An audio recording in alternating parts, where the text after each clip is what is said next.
As we know that astrology is entirely based on the theory of karma. Whatever we reap, we get the result of the same karma, and that is also in tune with the scientific philosophy. Every action has an equal and opposite reaction.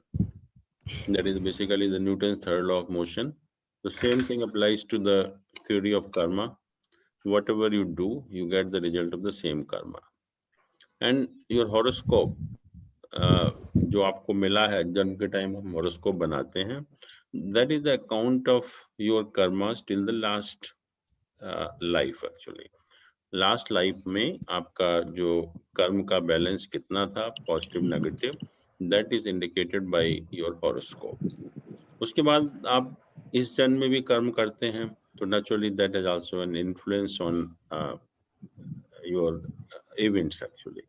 तो ऐसा नहीं है कि जो आपको birth chart में लिखा हुआ है वही आपको मिलेगा।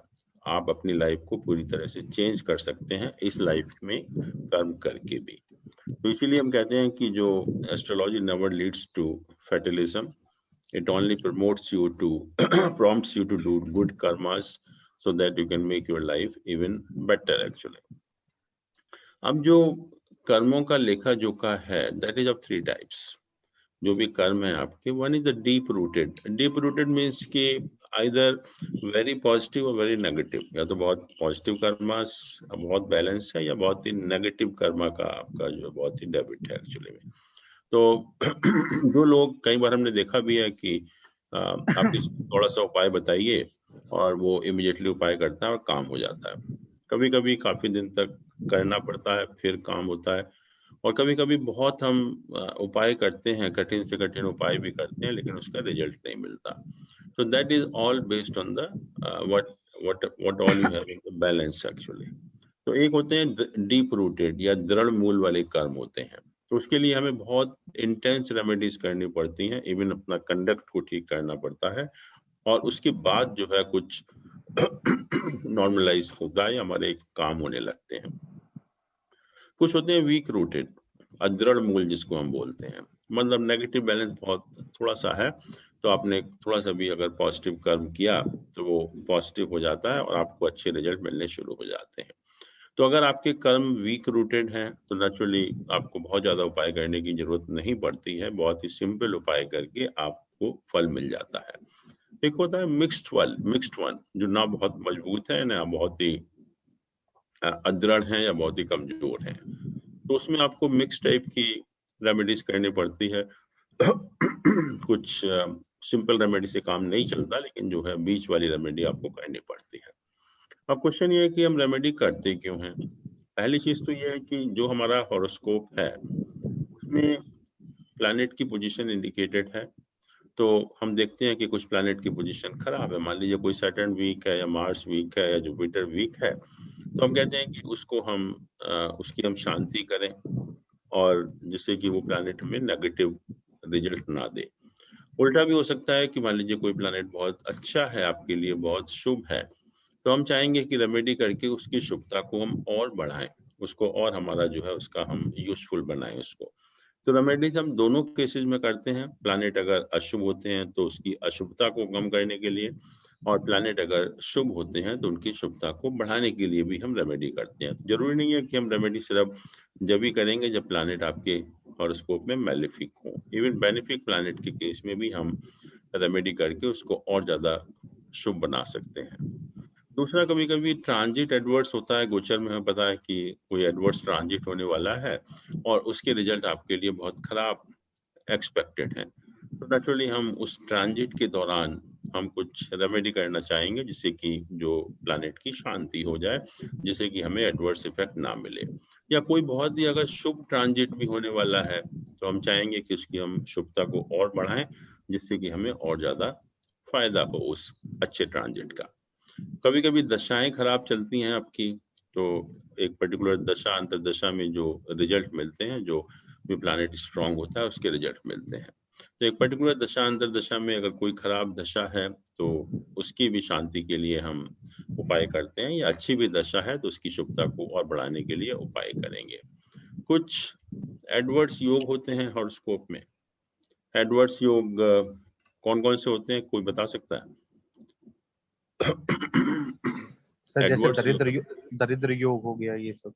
जी, और कालसर्प योग, कालसर्प योग हो गया, कालसर्प हो गया, मंगल दोष हो गया सर, या दोष हो गया, पितृ दोष हो गया, विष कन्या दोष हो गया, पितृ दोष हो गया जी, ग्रहण योग हो गया, ग्रहण योग हो गया, गुरु चंडा, केतु धूम्र योग हो गया सर, केतु धूम्र योग, या गुरु चांडाल योग हो गया, सकट योग, सकट योग हो गया, जब मून और जुपिटर आपस में 6-8 पोजीशन में होते हैं, या अंगारक योग हो गया सर, अंगारक योग हो गया।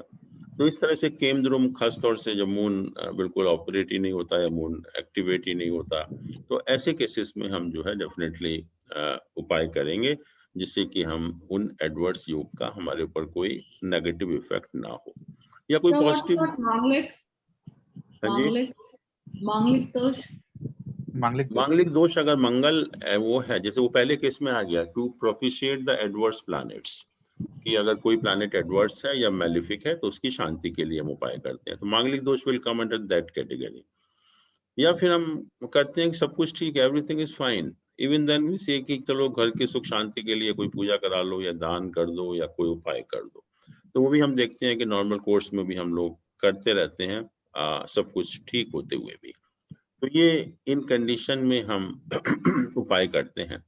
अब उपाय जो है ज्योतिष में कुछ हैं, जैसे हम हवन करते हैं, मंत्रों का जाप करते हैं, पूजा पाठ करते हैं, दान करते हैं, जेम्स को पहनते हैं, या हर प्लैनेट के देवी देवता होते हैं उनकी पूजा करते हैं, या हर प्लैनेट के कुछ कारकत्व होते हैं, कुछ लिविंग बीइंग्स को रिप्रेजेंट करते हैं, कुछ रिलेशंस को रिप्रेजेंट करते हैं, उनका रेस्पेक्ट करते हैं। तो ये जो रेमेडीज हैं, they are various types, and now what we are doing, we are going from very intense to the simpler side. Actually बहुत ही जो कठिन रेमेडीज हैं, बहुत ही गहन रेमेडीज हैं, उससे हम सिंपलर पर आएंगे। तो जप एंड हवन, आपने देखा जब बहुत कोई कठिन काम होता है या बहुत मुश्किल में होते हैं या बहुत ही एक रिजल्ट बहुत मैलिफिक मिलने वाले हैं, तो हम जाप भी कराते हैं उस प्लैनेट का और हवन भी कराते हैं। और जैसा आप लोग देखते भी हैं कि पंडितों को बैठाकर भी कभी कभी इमरजेंसी में हम लोग जाप कराते हैं और हवन कराते हैं। फिर है कि हवन नहीं कराते, जाप करते हैं और नेचुरली पूजा पाठ करते हैं, वो उससे कम रेमेडी, इंटेंस रेमेडी हो गई। फिर हम डोनेट करते हैं, डोनेशन करते हैं, वो उससे और कम हो गया। फिर हम पूजा पाठ करते हैं, वो और कम हो गया। फिर respect deity of the concern planet, हर प्लैनेट का एक देवी देवता है, उसकी भी हम पूजा पाठ करते हैं। या हर प्लैनेट का यंत्र होता है, जैम होता है, और हर प्लैनेट के कुछ आर्टिकल होते हैं, उनका भी हम यूज करते हैं रेमेडी के लिए। फिर नॉर्मल केस में हम जैसे लॉर्ड विष्णु हैं और शिव जी की भी पूजा करते हैं, because Lord Vishnu sustains our life and Shiva is the destroyer. तो नॉर्मल कोर्स में सब कुछ ठीक ठाक रहे तो उसके लिए भी हम लॉर्ड विष्णु और शिव जी की पूजा करते हैं। फिर बहुत से प्लैनेट अपने आप शांत हो जाते हैं अगर हम अपने एल्डर्स की और गुरुओं की रेस्पेक्ट करें, तो you will see that many planet get propitiated or they get stronger if they are already strong in the horoscope. फिर जैसे हर प्लैनेट का देव है या उनके लिविंग बीइंग्स हैं या रिलेशंस हैं, तो उनकी भी अगर हम रेस्पेक्ट करेंगे तो वो भी एक तरह का हमारा उपाय है। और देखते हुए थे हम लोग पहले, जो हर बच्चे को सिखाया जाता था कि घर का कोई भी एल्डर हो, मदर फादर हो, सुबह उठकर उनके पैर छूना, उनकी रेस्पेक्ट करना, उनके सामने कुछ नहीं बोलना। तो ये भी एक कई सारे प्लैनेट का आप देखेंगे रेमेडी अपने आप हो जाया करती थी। रेमेडी कब करनी चाहिए हमें, जिससे कि हमें उसका मैक्सिमम बेनिफिट हो? फर्स्ट इज कि अगर हम कृष्ण पक्ष के दौरान रेमेडी करेंगे तो फायदा होगा, या फिर 8th and 14th तिथि ऑफ कृष्ण पक्ष, अष्टमी और चतुर्दशी कृष्ण पक्ष की, उसके दौरान रेमेडी करेंगे तभी भी हमें फायदा होगा। या ट्यूसडे, सैटरडे एंड संडेज, जिनका कि लॉर्ड मैलिफिक प्लैनेट होते हैं, उसमें करेंगे रेमेडी तभी भी हमें ज्यादा फायदा होता है। या भरणी नक्षत्र में कहते हैं रेमेडी करने का बहुत फायदा होता है। या एक्लिप्स के दौरान जब सूर्य ग्रहण पड़ता है या चंद्र ग्रहण पड़ता है तो नॉर्मली हम लोग रेमेडी करते भी हैं, पूजा पाठ भी करते हैं, मंत्रों की सिद्धि भी करते हैं, दान भी करते हैं, तो उस टाइम भी कहते हैं कि उसका इफेक्ट बहुत ज्यादा होता है। या अपने बर्थ नक्षत्र में, जो भी आपका बर्थ नक्षत्र है, जब वो नक्षत्र चल रहा है उस टाइम अगर आप रेमेडी करेंगे तो उसका भी फायदा होगा। फिर जो योग होते हैं 27 योग, उसमें से कुछ योग हैं जो एक भद्रा है, वैदरती है और व्यातिपात है। जब 3 योग चल रहे हो तो उस टाइम भी अगर हम रेमेडी करेंगे तो उसका भी हमें फायदा होता है। सर या भद्रा के बाद जो ये वैदृति लिखा है, ये वैदरती, क्या? वैदरती इज वन ऑफ द योग एक्चुअली। 27 योग होते हैं, तो 27 योग में से ये जो 3 योग हैं ये मेलिफिक योग माने गए, खराब योग माने गए। तो इन योग के दौरान भी अगर हम रेमेडी करेंगे तो फायदा होगा। या संक्रांति के समय जब सन साइन चेंज कर रहा हो, एक साइन से दूसरे साइन में जा रहा हो, तो उस टाइम भी अगर हम रेमेडी करेंगे, तो करते भी हैं लोग जिनको पता है, वो हर संक्रांति में अपने गुरु के पास जाते हैं, मंदिर जाते हैं, पूजा पाठ करते हैं, दान करते हैं, वो सारे काम करते भी हैं संक्रांति के समय। और एक होता है क्रांति साम्य काल। क्रांति साम्य काल क्या है कि अगर हम सन और मून का साइन लॉन्गिट्यूड, साइन लॉन्गिट्यूड क्या होता है? साइन लॉन्गिट्यूड इज कि जो हमारा पंचांग है उसमें जो लॉन्गिट्यूड होता है वो निरियन लॉन्गिट्यूड होता है। अगर आप पढ़ेंगे उसको तो लिखा होता है nirayana longitude, that is based on the fixed zodiac system. और उसमें अगर हम आयनांश ऐड कर देंगे, आजकल जैसे आयनांश करीब 23 डिग्री का चल रहा है, तो आयनांश अगर हम ऐड कर देंगे तो लॉन्गिट्यूड साइन निरियन से साइन लॉन्गिट्यूड बन जाता है।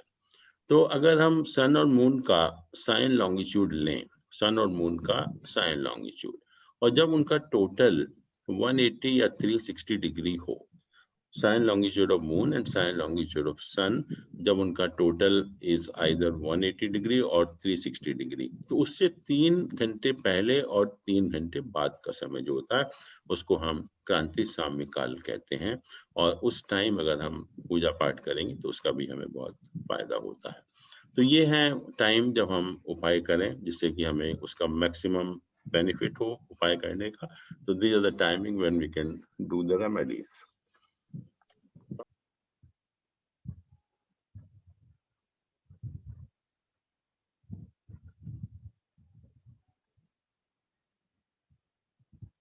एक नंबर लग्न है मान लीजिए, मेष लग्न। तो इसमें हम मंगल है, जिससे मंगल इज द लॉर्ड ऑफ लग्न, तो उसका स्टोन तो हम पहन नहीं सकते हैं। जी सर। राइट। अब मान लीजिए कि लेट अस से sun, sun is the lord of this house only, trine house. Yes sir. तो ट्राइन हाउस का भी हम पहन सकते हैं, कोई प्रॉब्लम नहीं है। दूसरा, अगर हम जुपिटर का देखें, इसका लॉर्ड है, ये जुपिटर है 9th हाउस का लॉर्ड एक्चुअली में।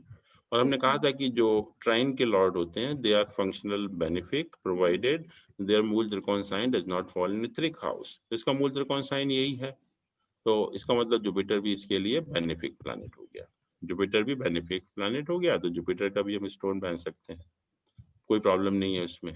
अब जैसे सैटर्न है, मान लीजिए कि Saturn is the lord of this house and this house, हमें स्टोन पहनना है इसका, तो हमें देखना पड़ेगा कि सैटर्न की क्या पोजीशन है यहाँ पर। सैटर्न जो है हमारे लिए बेनिफिक है या मेलिफिक है इस हॉरोस्कोप में, तो यहाँ पर क्या होगा, बेनिफिक होगा या मेलिफिक होगा?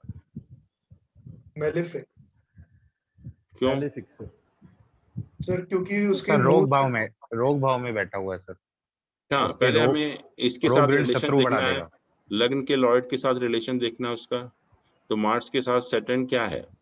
एनिमी है, इनैमिकल है, इनैमिकल रिलेशन। मंगल के एनिमी कौन है?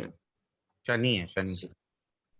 नहीं सन है, सन है सर। मंगल का मंगल एनिमी मंगल का एनिमी सर मरकरी है। मरकरी है, वेरी गुड। मरकरी है, Mercury. And Saturn is a neutral planet जी, सैटर्न के लिए एनिमी है मार्स। हाँ, बट सैटर्न यहाँ जो है it is hemmed between two malefics, it is placed in the 6th house and it is hemmed between two malefics, और कोई बेनिफिक एसोसिएशन नहीं है इसका। तो नेचुरली हम सैटर्न का या नीलम नहीं पहनेंगे इस केस में, नीलम हम नहीं पहन सकते इसमें। जो त्रिक हाउस में भी है ना उसकी सर। और अगर सर 10th हाउस में सैटर्न होता तो पहन सकते थे, तो पहन सकते थे हम।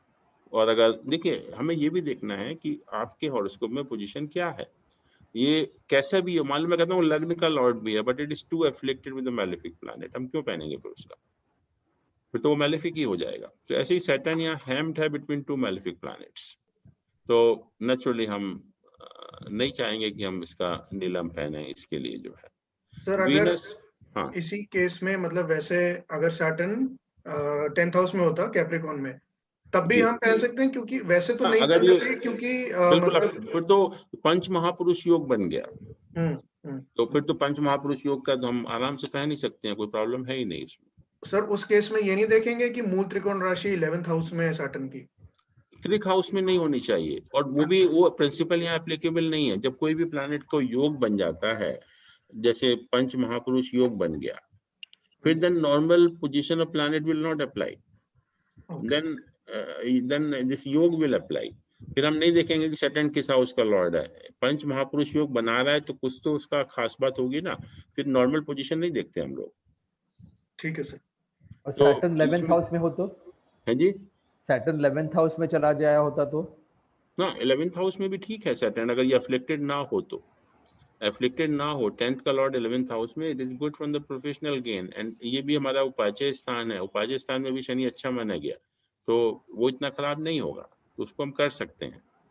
अब जैसे मान लो सर अगर सैटर्न 12th हाउस में है और उसकी मूल त्रिकोण राशि 9th हाउस में है सर, तो आप पहन सकते हैं? क्या मतलब, यहाँ पर 11 नंबर है, 11 नंबर है सर, और सैटर्न प्लेस्ड है इन 12th हाउस। हाँ देखिए अगर 11 नंबर है तो this is the lord of 8th house also. हाँ जी sir. Saturn is the lord of 8th house also, even though it is a मूल त्रिकोण राशि वगैरह सब कुछ ठीक है, बट जी अवॉइड करो, क्योंकि 8th हाउस के लॉर्ड का स्टोन हम कभी नहीं पहनते, क्योंकि Okay. 8th house is the worst house actually, तो उसका स्टोन हम हमेशा अवॉइड करते हैं। और why 8th house, we always avoid the stone of trik house lord. Trik house. Trik house के लॉर्ड का स्टोन हम नॉर्मली नहीं पहनते हैं। इसमें तो मेरा sir, Sir, I had a question here. Sir इस केस में फिर क्या मुआ Sir, नहीं if पहनाएंगे? एक एक करके पूछ लीजिए। हाँ राजीव जी आप पूछिए पहले। सर इसमें क्वेश्चन ये है, जो सामने चार्ट खुला हुआ है, इसमें सबसे बढ़िया जो स्टोन बनता है वो येलो सफायर पुखराज डाल लो, पर हाँ, अब वो तो जैसे यहाँ इसमें जैसे ये वाली जो सामने कुंडली खुली हुई है, इसमें अगर कोई पूछे कि भाई आप कौन सा स्टोन रिकमेंड करोगे, सबसे बेस्ट स्टोन कौन सा रहेगा जो ओवरऑल डाला जाए, तो वो आपकी बात एकदम सही है, वहां पे सफायर येलो सफायर जो है बेस्ट है, सबसे बेस्ट रहेगा बस, क्योंकि इसकी पोजीशन भी बहुत अच्छी है, 9th का लॉर्ड है, लग्न में प्लेस्ड है, फंक्शनल बेनिफिक प्लैनेट है, और जुपिटर हमने कहा कि तीनों बेनिफिक के साथ भी है वहां पर। सर मेरा क्वेश्चन बस ये है, अब जैसे इसमें विषुवंतरी दशा देखेंगे, यहाँ पे शुक्र की दशा चल रही है, जैसे यहाँ पे सामने स्क्रीन पे आ रहा है 7/6/2002 से 2022, ये शुक्र की चल रही है, पर कहीं पर ऐसे भी होता है कि भाई आप जैसे अपने बृहस्पति का येलो सफायर डाला, पर जो दशा चल रही है वो शत्रु की चल रही है, तो कहीं पर ये भी कह देते हैं कि भाई आप पुखराज उतार दो, और उतारने पे बेनिफिट मिल जाता है। सर ऐसा है कि अगर दशा फेवरेबल नहीं हो, चाहे शत्रु की दशा हो, तो उसको उतरवा देना चाहिए? हाँ बिल्कुल, अगर ऐसा कुछ है, अगर कोई प्रॉब्लम चल रही है इस टाइप की, तो उतरवा दो उसको। ठीक। सर एक क्वेश्चन है सर, इसमें जैसे लग्न लॉर्ड मंगल है और मंगल प्लेस्ड है मारक भाव में, तो सर इसमें लग्न लॉर्ड का पहनना चाहिए? पहन सकते हैं, अनलेस एंड अनटिल की कोई ऐसी एज ना हो, ओल्ड एज वगैरह, कोई बीमारी से पीड़ित ना हो, पर नॉर्मल अगर एज है, क्योंकि मंगल अपने साइन को भी देख रहा है, लग्न को, it's very strong from the लग्न पॉइंट ऑफ व्यू, और तीनों जैसे आप देख रहे हैं तीनों बेनिफिक भी लग्न में है, तो उसमें नुकसान नहीं करेगा। बट अगर कोई आदमी ऑलरेडी बीमार है, ओल्ड एज है और चांसेस हैं बीमारी के, तो उसको अवॉइड करो उस टाइम, बट नॉर्मल जो लाइफ है उसको हम पहन सकते हैं। सर जैसे असेंडेंट लॉर्ड पॉजिटिव रहता है जी, असेंडेंट लॉर्ड जैसे सर पॉजिटिव रहता है, तो उसका हम, आप बोल रहे थे कि पहन सकते हैं जेमस्टोन, लेकिन अगर वो साथ में 6th हाउस और 8th हाउस का भी लॉर्ड है, कहीं तो का भी हो, बिल्कुल, तो सर अगर हम पहनते हैं तो मतलब बेनिफिक इफेक्ट तो हमारे पास आएंगे, तो उसके साथ साथ क्या 6th या 8th हाउस के भी इफेक्ट साथ में आ सकते हैं? लग्न इज द ओनली पोजीशन, क्योंकि वो अपने आप में एक योग कारक स्थान है, वो 6th और 8th के दोष को भी खत्म कर देता है, but it has to be lord of lagna actually. और वो अगर प्लेस 6th या 8th में कहीं भी हो, थोड़ा वीक हो जाएगा, but that is not a question actually, question is कि whether it is a benefic or malefic, so that is always a benefic planet। ठीक है सर। भले ही वो 6 का लॉर्ड हो, 8 का हो, 12 का लॉर्ड हो, लेकिन अगर लग्न का लॉर्ड है तो हम पहन सकते हैं। और जैसे राजीव जी ने कहा कि हम इस हॉरोस्कोप के लिए हमारा yellow sapphire is the best stone actually, हम और किस चक्कर में क्यों पड़ेंगे।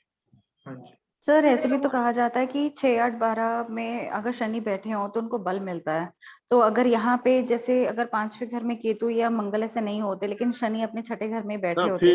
हाँ, बट हम क्यों पहनते, क्या जरूरत है उसकी। हाँ नहीं सर, अगर जुपिटर भी नहीं होता, अगर मतलब कुछ ऐसे शनि के रिगार्डिंग ही होता, अगर तब वो सजेस्ट कर सकते थे, मतलब जैसे but Shani should be A benefic planet, benefit जब ही हम पहनेंगे। तो शनि अगर 10th हाउस में अपने स्वराशि में होगा तो ही इसमें बेनिफिट करेगा। वो तो बेस्ट है, वो तो बताया ना, योग बन गया, पंच महापुरुष योग बन गया, तो फिर तो कोई प्रॉब्लम है ही नहीं।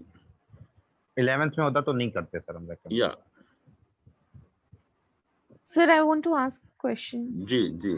Sir, if the Lagna is Lagnesh is Mangal and it's placed in 8th house and it's combust, and in Chalit it's going in 9th house, then in that case what we should do?